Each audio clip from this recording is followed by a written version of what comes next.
बिस्मिल्लाहिर्रहमानिर्रहीम। अस्सलाम वालेकुम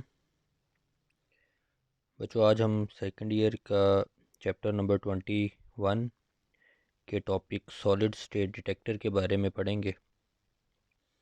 इससे पहले आपको दो डिटेक्टर के बारे में बताया जा चुका है, विल्सन क्लाउड चैम्बर और Geiger Muller counter.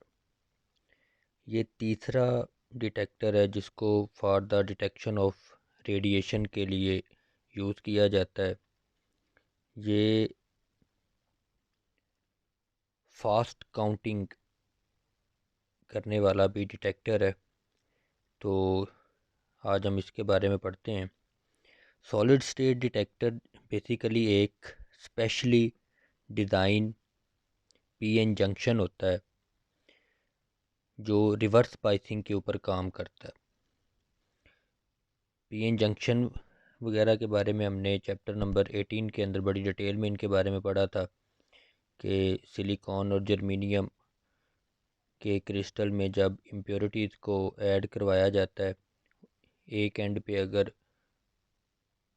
Donor impurity या पेंटावेलेंट इम्प्योरिटी ऐड करवाएं और उस क्रिस्टल के दूसरे एंड पे ट्राईवेलेंट इम्प्योरिटी को ऐड करवाएं तो हमारे पास एक पीएन जंक्शन बनता है। तो सॉलिड स्टेट डिटेक्टर भी एक स्पेशली डिज़ाइन पीएन जंक्शन है जो रिवर्स बाइसिंग के ऊपर काम करता है। फॉरवर्ड बाइसिंग और रिवर्स बाइसिंग का कंसेप्ट भी चैप्टर नंबर 18 में डिटेल में पढ़ाया गया था कि अगर पी टाइप को नेगेटिव टर्मिनल के साथ जोड़ा जाए और एन टाइप को पॉजिटिव टर्मिनल के साथ जोड़ा जाए तो ये हमारे पास जो बाइसिंग होती है इसको हम रिवर्स बाइसिंग कहते हैं। ये एक स्पेशली डिज़ाइन पीएन जंक्शन है सॉलिड स्टेट डिटेक्टर जो रिवर्स बाइसिंग के ऊपर काम करता है। जब रेडिएशन आके इसके साथ टकराती हैं तो इसमें इलेक्ट्रॉन और होल्स क्रिएट होते हैं जो कि एक्सटर्नल सर्किट में करंट की फ़्लो का बायस बनते हैं। तो उस करंट की अमाउंट से हमें पता चलता है कि कितनी ज़्यादा रेडिएशन इस डिटेक्टर के साथ आके स्ट्राइक कर रही हैं। डिटेक्टर जो होता है बेसिकली ये पी टाइप सिलिकॉन या जर्मेनियम का बना होता है और इसकी ये मोस्टली ये वाला जो लार्ज पोर्शन है ये पी टाइप सिलिकॉन या जर्मेनियम है, जबकि ये अपर साइड पे ये छोटा सा थिन सा रीजन जो होता है ये एन टाइप होता है। मीन इतने से पोर्शन के अंदर डोनर इम्प्योरिटी को ऐड करवाया गया होता है टॉप के ऊपर, और इसके दरमियान में ये वाला जो रीजन है ये डिप्लीशन रीजन है जिसके अंदर पॉजिटिव और नेगेटिव आयन वगैरह मौजूद होते हैं। डिप्लीशन रीजन की जो विड्थ होती है वो फॉरवर्ड बाइसिंग और रिवर्स बाइसिंग के ऊपर डिपेंड करती है। फॉरवर्ड बाइसिंग में इसकी विड्थ कम होती है जबकि रिवर्स बाइसिंग में इसकी विड्थ ज़्यादा होती है।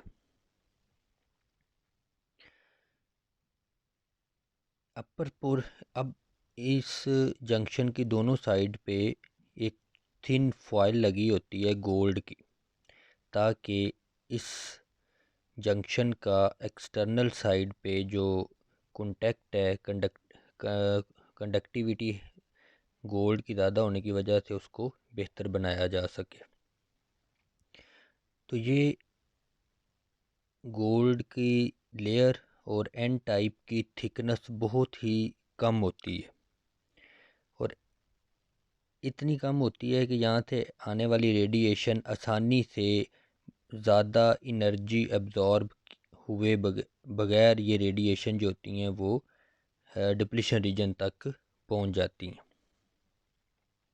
तो कंबाइन थिकनेस जो होती है एन टाइप और गोल्ड लेयर की वो बहुत कम होने की वजह से बहुत कम एनर्जी जो है वो एब्जॉर्ब करती हैं, और ऐसे ही फील होता है कि जो हमारे पास ये जो रीजन है डिप्लीशन रीजन है या पीएन जंक्शन जो है ये ऐसा फील होता है कि यही सरफेस के ऊपर है और रेडिएशन इसके ऊपर ही आके टकरा रही हैं।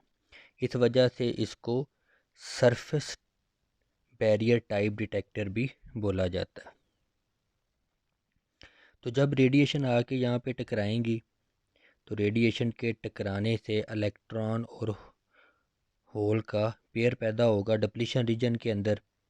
अगर यहाँ पे होल पैदा हुआ है तो वो नेगेटिव टर्मिनल की तरफ मूव करना शुरू कर देगा और इलेक्ट्रॉन जो है नेगेटिव चार्ज होने की वजह से पॉजिटिव टर्मिनल की तरफ जाना शुरू कर देगा। तो इस तरह इलेक्ट्रॉन और होल के अपोजिट डायरेक्शन में मूवमेंट की वजह से करंट का फ्लो होता है और उस करंट को डिटेक्ट करके या उसकी अमाउंट को मालूम करके नंबर ऑफ़ रेडिएशन के बारे में आइडिया लगाया जा सकता है।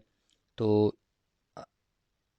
जो करंट का यहाँ पे जो करंट के फ़्लो होने की वजह से जो पल्स पैदा होती है उसको एम्पलीफाई करने के लिए स्केलर इस्तेमाल किया जाता है।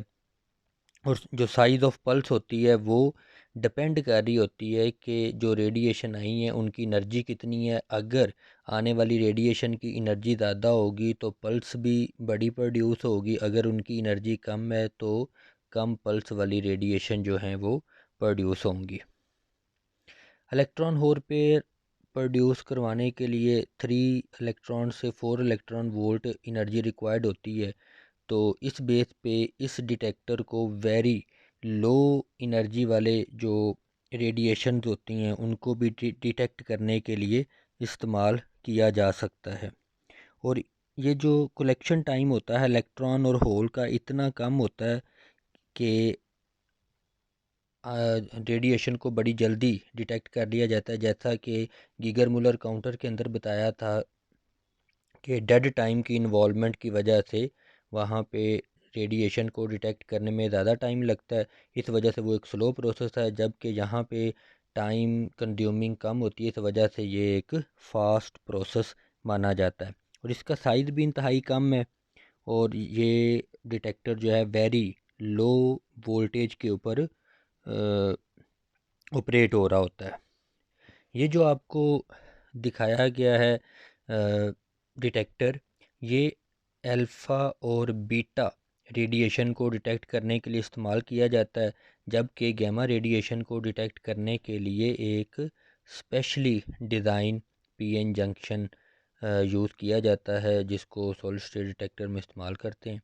तो अल्फ़ा और बीटा के लिए ये वाली असम्बली इस्तेमाल की जाती है, जबकि गैमा रेडिएशन को डिटेक्ट करने के लिए स्पेशली डिज़ाइन किया जाता है डिटेक्टर को। तो बच्चों ये हमारा आज का टॉपिक था जो रेडिएशन डिटेक्टर हम पढ़ रहे थे। तो 3 डिटेक्टर के बारे में पढ़ा हम लोगों ने आज। ये उस का लास्ट टॉपिक था सॉलिड स्टेट डिटेक्टर के बारे में। तो ये एक फास्ट डिटेक्टर है, नंबर 1 फास्ट डिटेक्टर है, और नंबर 2 वेरी लो इनर्जी जो रेडिएशंस होती हैं उनको डिटेक्ट करने के लिए बहुत सूटेबल डिटेक्टर है।